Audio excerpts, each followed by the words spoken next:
terdapat beberapa kelompok yang menolak dakwah salaf, malah mengajak orang ramai keluar dari manhaj salaf. Dan dalam masa yang sama mereka mengaku sebagai ahlus sunnah. Mereka juga kerap mencari kesalahan Syekh Muhammad Nasiruddin Albani. Bagaimana? Ini terjadi kontradiksi. Mereka menentang dakwah salaf, tapi mereka mengaku ahlus sunnah. Kan kontradiksi, tanakut. Dan alhamdulillah terjadi tanakut seperti ini, karena kebenaran tidak mungkin terjadi pertentangan. Setiap yang di luar dakwah salafiyah pasti terjadi pertentangan, kontradiksi. Setiap agama di luar Islam pasti terjadi kontradiksi, kecuali Islam. Rabbuna Azza wa Jalla mengatakan, afala yatadabbaruna al-Qur'an. Walau kana min 'indi ghairillahi lawajadu fihi ikhtilafan katsira. Kalau sekiranya Al-Qur'an itu bukan dari sisi Allah, pasti mereka akan mendapati pertentangan yang banyak sekali. Ayat yang mulia dalam surat An-Nisa ini menjelaskan bahwa di dalam Islam tidak akan pernah terjadi pertentangan antara satu dengan yang lain. Al-Quran dengan Al-Quran tidak akan pernah terjadi pertentangan, perlawanan. Tidak pernah terjadi kontradiksi. Al-Quran dengan Sunnah selamanya tidak akan pernah terjadi kontradiksi, selama hadis itu sahih dan belum dimansuh. Yang ketiga, hadis dengan hadis tidak akan terjadi pertentangan dan dapat dijamak. Yang keempat, dalil-dalil naqliyah dari Al-Quran dan Sunnah selamanya tidak akan pernah terjadi pertentangan dengan dalil-dalil aqliyah.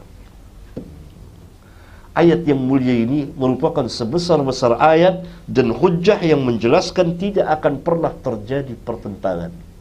Selain dari Islam, pasti akan terjadi kontradiksi. Selain dari dakwah yang hak, pasti akan terjadi kontradiksi, pertentangan. Karena itu manhaj di luar manhaj para sahabat pasti ittirab, goncang. Lihat saja perkataan ini. Menentang dakwah salaf, mengaku sebagai ahlus sunnah.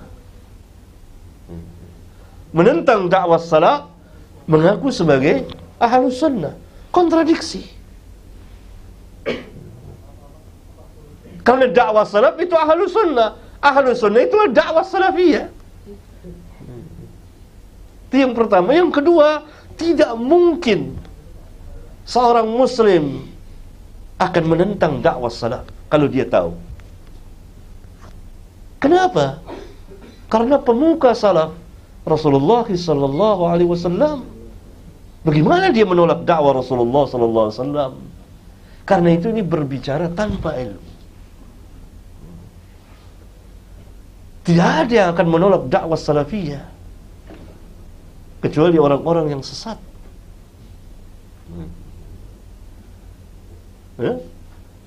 Oleh karena itu ini hanya pernyataan, omongan saja. Tapi buktinya apa?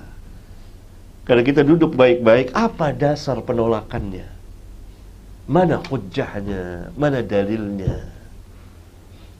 Kan begitu kalau setiap muslim harus mempunyai bukti, harus punya hujjah.